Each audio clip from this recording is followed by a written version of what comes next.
This is a very cool novel. In a world ruled by instinct and hierarchy, Simon was born an S-rank alpha, powerful, privileged, untouchable. Everything in his life came easily, until he met Logan, a beta, someone immune to pheromones, someone who couldn't be marked, owned, or controlled. What began as curiosity became obsession. What began as desire turned into love, the one thing Simon was never trained to feel. But love in their world isn't pure. It's tangled with class, pride, and secrets that cut deep. When Simon learns that Logan's affection may have started as a plan, their story becomes a war between truth and deception, dominance and surrender. This isn't just a romance. It's a story about identity, power, and the terrifying vulnerability of being seen and loved for who you really are. Next, please enjoy this novel.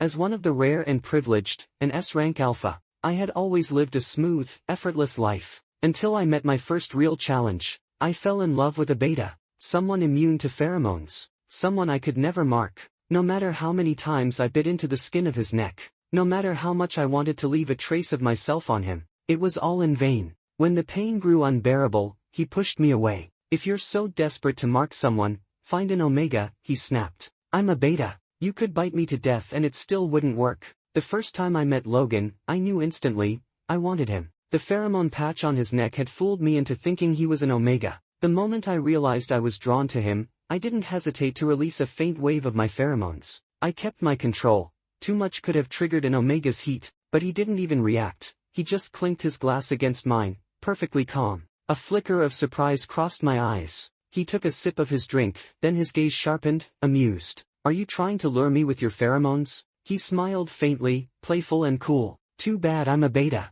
Then he brushed past me, voice low and mocking. Simon, is that all you've got? Using pheromones when you like someone? Forgive me for saying so, you're being childish. Childish. No one had ever spoken to me like that in 25 years. He was the first. And yet, I didn't hate him. Because he was beautiful. Strikingly, devastatingly beautiful. No S-rank omega I'd ever met could compare. The second time we met was at his apartment. He didn't look the least bit surprised to see me standing at his door. Leaning lazily against the frame, he watched me with half a smile, stirring his coffee as if this were routine. What, did I tease you at the party and now you're here for revenge? He was wearing a soft gray loungewear set, collar loose enough to reveal a perfect collarbone. There wasn't a trace of pheromone in the air. I knew I wasn't being influenced, but when I looked at that flawless face, something primal stirred inside me. Every instinct screamed that I didn't want to talk anymore. I wanted to silence that sharp tongue with a kiss. To pull away the fabric between us, to feel the heat of his body beneath mine.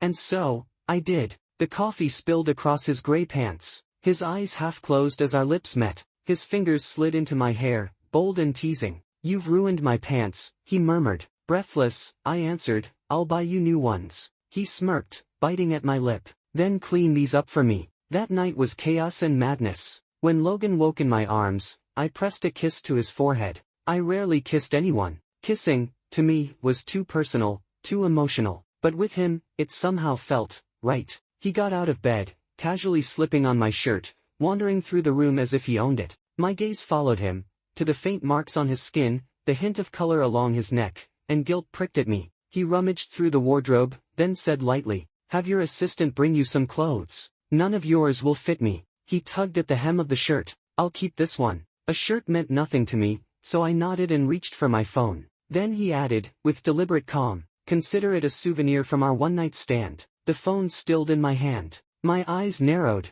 One-night stand? Of course. He smiled like a fox. I don't sleep with the same man twice. From childhood, I'd been trained to control my emotions. An alpha's pheromones could be a weapon, one wrong surge could devastate. So I rarely got angry. But that time, I felt fire sear through my chest. No one had ever dismissed me like that, as if I were something disposable. I got out of bed, crossed the room, and pulled him into my arms from behind. My fingers brushed his lips, tracing the edge, touching the tip of his tongue. Say something nice, I whispered. He laughed softly. What should I say? That Simon spent a night with me, fell in love, and now wants forever. Love? That wasn't something I believed in. But the memory of him, the taste of him, lingered like an addiction. I leaned close, voice low. Logan, you'll take those words back someday. When I first looked into him, I'd only checked his address, nothing more. Later, when I reviewed the details, I realized he wasn't just anyone. He was the heir of a major family, though one who lived at the edges of its circle. Our families were both among the most powerful, but Logan was invisible for one simple reason: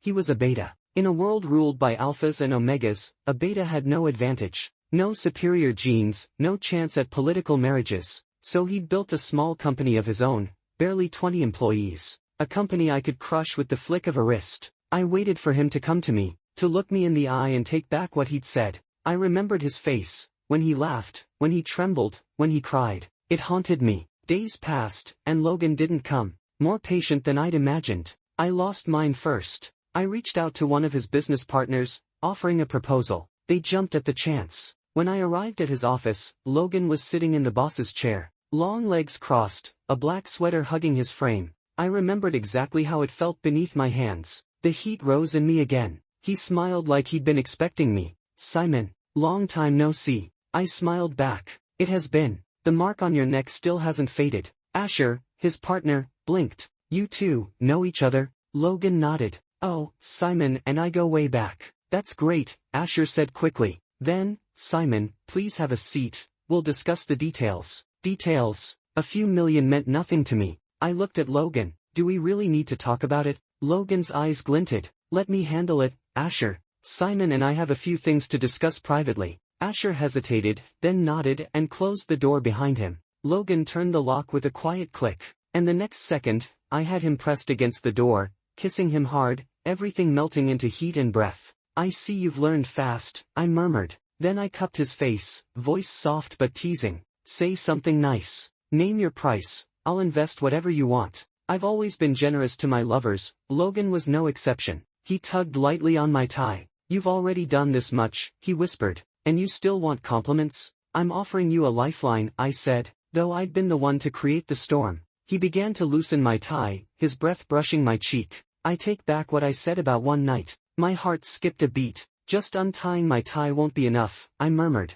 He smiled. "I know, but this office doesn't have great soundproofing." I answered with a quiet hum, and sealed whatever he was about to say with a kiss. I never thought I'd ever keep someone by my side for this long, and still not get tired of him. Even Cole was surprised when we went out for drinks. He looked at me and said, "You've been turning down every hangout lately. What's going on tonight?" I told him it was nothing, but the truth was, I had a fight with Logan. I caught the faint scent of another person's pheromone on him. Normally, that could just happen after a day of socializing. People bump into others, the scent lingers, it's nothing unusual. But this time, I was sure someone had done it on purpose. It reminded me of the first time I met him.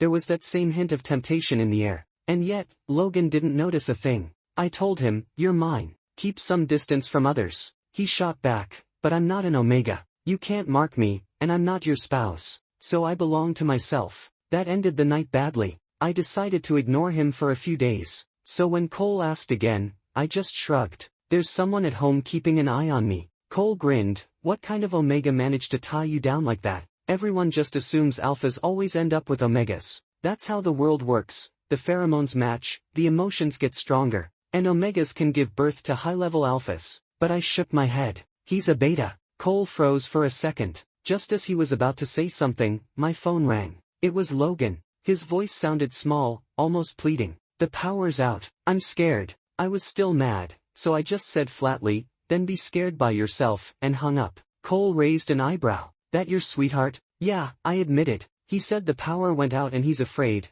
wants me to come home." I pretended to be annoyed, but honestly, there was this hidden note of pride in my voice. Cole didn't take it seriously. He knew I was never the type to care about anyone's feelings. But this time, I stood up and grabbed my coat. "I'm heading out." He narrowed his eyes and stopped me. "You're not actually falling for him, are you? Don't get in too deep." I paused, then denied it right away. "Of course not. I knew my duty, to marry an S-Class Omega, have an S-Class heir, and carry on the family name. That's what I was raised for. Gene legacy always came first." But sitting in the back seat, watching the neon lights flash by, I found myself saying to the driver, "Step on it." Was I really not in love? That question crept into my mind, and I shoved it away as hard as I could. When I got home, the lights were all on. How could there be a power outage in a villa worth millions? I rubbed my forehead. Every time I faced Logan, logic just vanished. He was sitting on the couch, smiling at me. "Hey, you're back so soon." I thought you'd stay out longer. I remembered our argument that morning and my face hardened. I handed my coat to the housekeeper, but before I could turn back, Logan leaped into my arms. He pressed a soft kiss against my throat, playful and gentle. And just like that, every bit of frustration went up in flames. By the time I came to my senses, we were already in the bedroom. He whispered, "Don't be mad at me, okay?" I couldn't even think about arguing anymore. Sometimes I wondered, why was it that I, an alpha, was drawn to a beta like him, who couldn't even influence me with pheromones? The truth was, my desire for him went far beyond anything I'd ever felt for any omega. Hold on, here's my review of this novel. You know what makes this story so powerful? It's not just the romance, it's the war beneath it. Simon, born as a perfect S-rank alpha, spends his whole life believing he's in control. But when he meets Logan, a beta immune to pheromones, everything he knows about dominance, desire, and love begins to fall apart. The author writes their chemistry with brutal precision. Every kiss feels like a question, every silence a battlefield. We watch Simon lose control, not because of lust, but because he's finally facing someone he can't command. And that's what I love about this novel. It exposes how fragile power really is. Yet, here's the part I struggle with. The ending blurs between love and manipulation. Did Logan ever truly love him? Or did he just learn how to play the perfect role? That question doesn't have an answer, and maybe that's the point. Because in stories like this, truth isn't what breaks you. It's realizing you might still love the lie. Alright, please continue listening.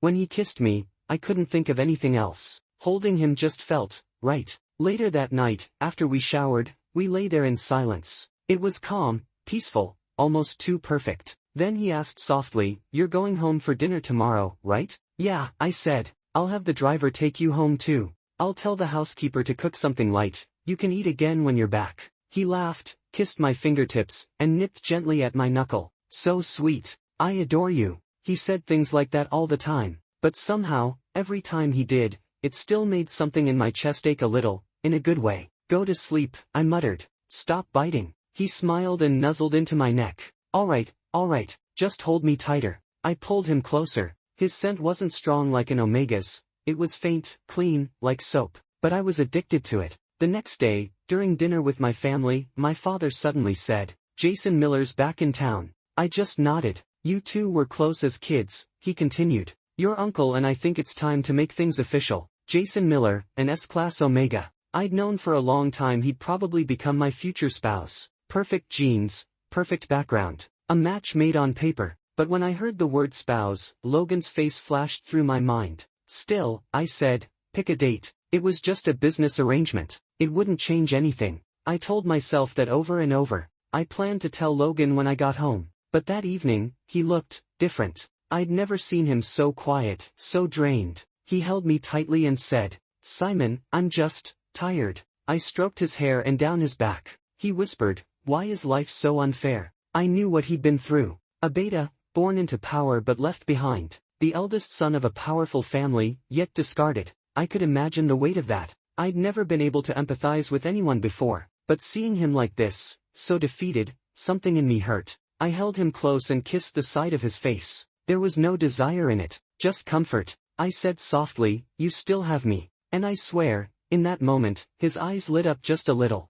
He whispered back, "Yeah, I still have you." I used to think I didn't have patience for this kind of thing, that I only needed people for passion, nothing more. But with Logan, just holding him, just thinking that maybe it would make him feel a little better, that alone made me not want to let go. A few days later, my father told me to keep the evening free. He wanted me to have dinner with another family, the Millers, of course. Before leaving, I told Logan, "Don't wait for me tonight, eat something first." He was dressed to go out too, wearing a tailored suit that made him look effortlessly elegant. He tugged on my collar, pretending to pout. "Where are you going? With who? For how long? Will you come back? Still love me when you do? Will you love only me?" I didn't answer. I never said the word love. It felt unreal, a word that didn't belong to me. He didn't seem to mind. He just kissed me, hard, then smiled. "Good. I've got plans tonight too." That hit me harder than I expected. Something sharp pricked in my chest. Jealousy, maybe. I didn't like the thought of him being around others. He drew attention too easily.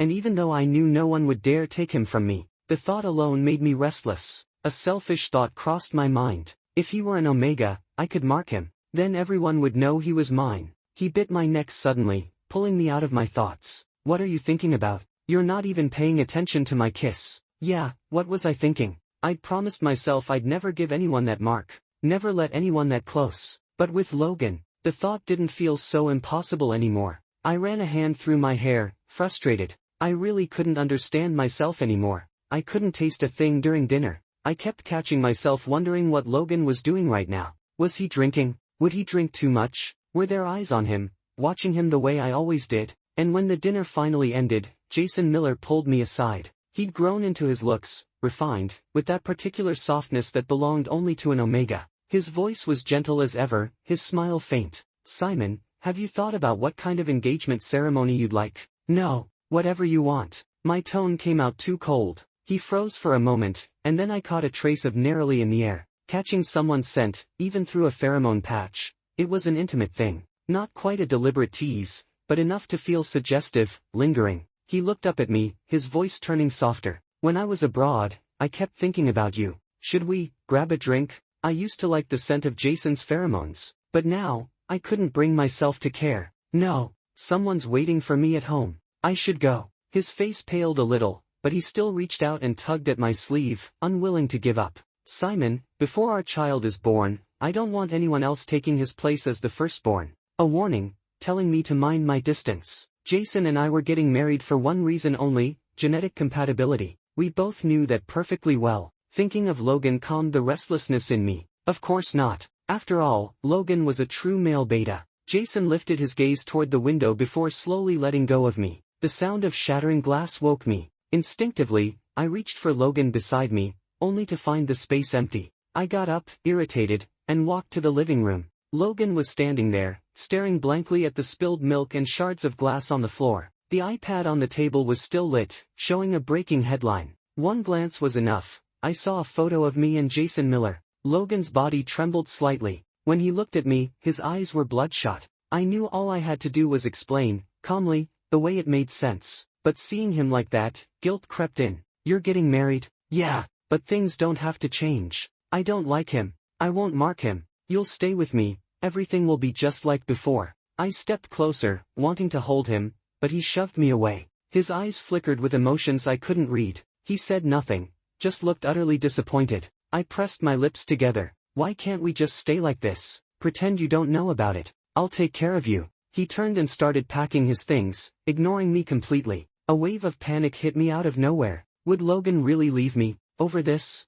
I grabbed him from behind. Can't you calm down? What we have, it's not bad, right? We're done. Let me go. His expression was as cold as winter rain, sharp and final. I could see it, the exact moment he decided he was really leaving me. My chest tightened, and before I could stop myself, the question slipped out. Do you like me? He straightened up slowly, silent. But his eyes, they said everything. A rush of joy surged through me. Logan liked me. I'd always thought love was a cheap thing, but if it came from Logan, it felt entirely different. I pulled him close, wanting to fuse him into my bones. Then don't leave me, please. My voice almost coaxing. He didn't hug me back. A single tear fell onto my neck, hot enough to make my heart ache. But I can't be your mistress, Simon. I can't. Every relationship I'd ever had ended cleanly. I never once wanted anyone to stay. And for those who did want to stay, I never gave them a chance. Only with Logan, when he turned and walked away, I almost begged him to stay. Almost.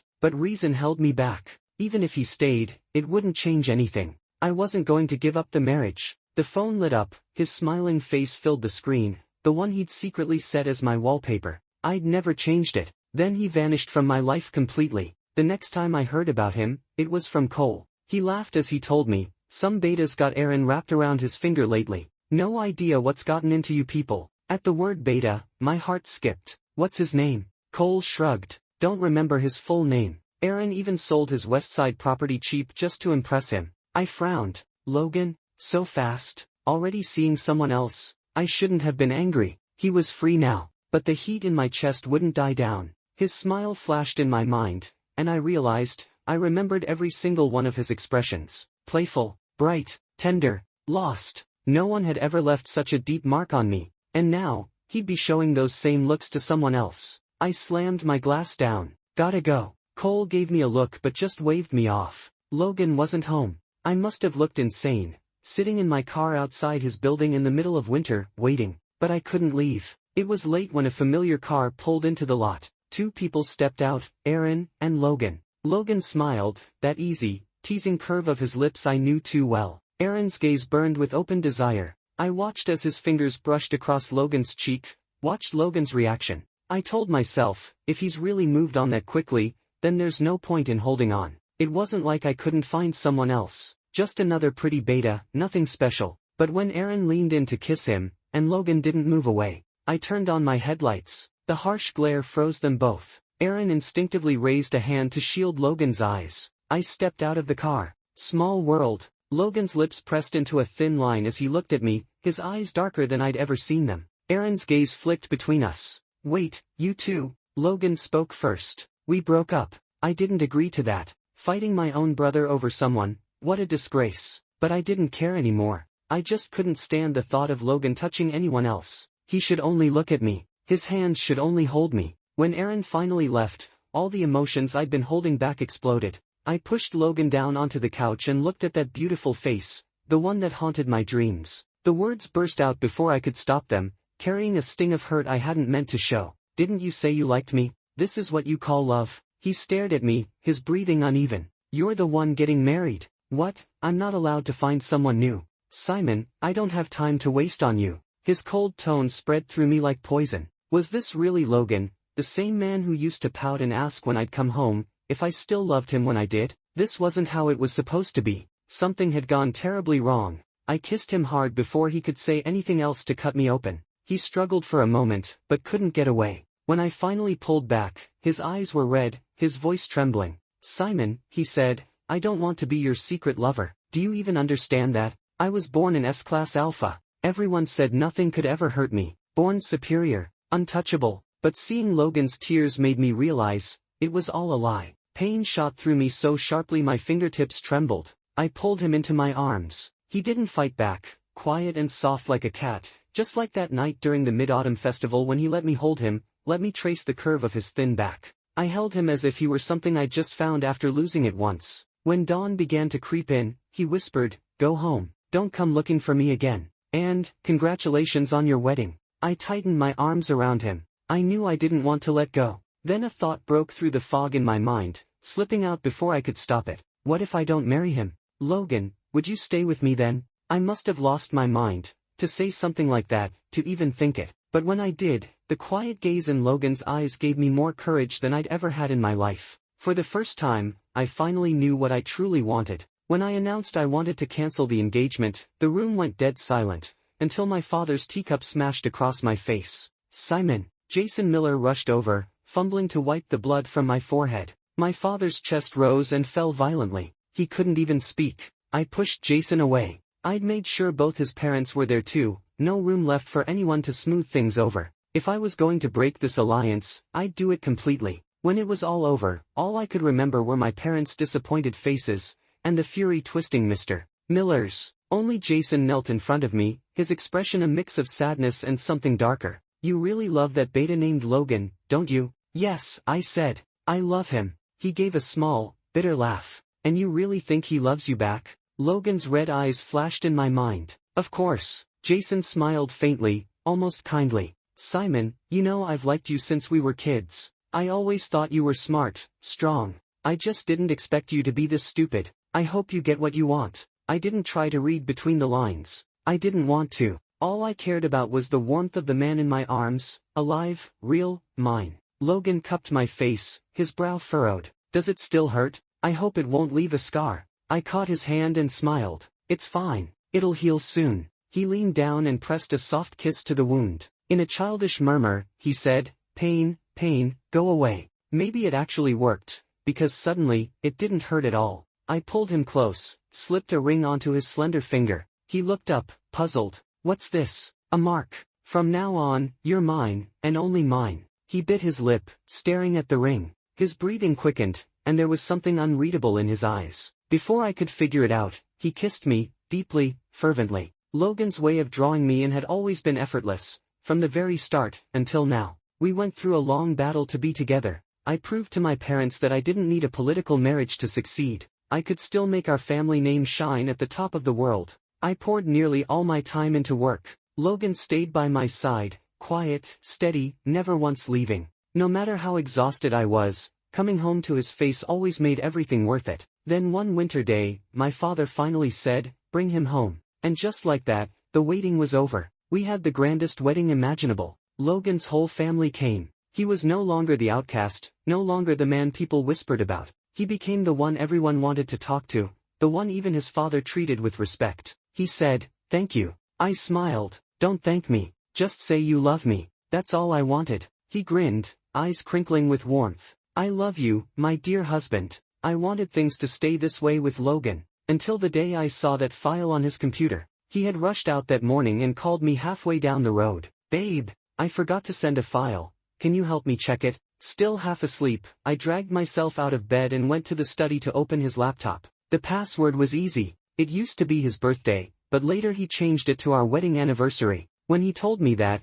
I teased him for being too clingy. He pretended to be upset. "Then I'll change it." But he never did. I typed in the numbers from memory, found the document he needed, and heard him laugh over the phone. "You're the best. Sending you a kiss. I don't want a fake one. Then I'll make it up to you tonight. 10 kisses. Gotta go, my brother's here for a meeting." I couldn't help but smile. "Okay." I was about to shut down the computer when I saw another file on the desktop, with my name on it and a big red heart. I hesitated. Peeking would be wrong. But the title looked so suspiciously sweet. It could have been some kind of love diary. Maybe he'd written all those mushy things he never said out loud. Curiosity 1. I clicked it. But instead of finding anything sweet, it felt like someone had slammed a hammer into my chest. The document listed details about me, my habits, my preferences. At first, I tried to convince myself it was endearing, that he'd written them down just to remember the things I liked. But the timestamps were from before we even met. It wasn't a lover's notes. It was a plan.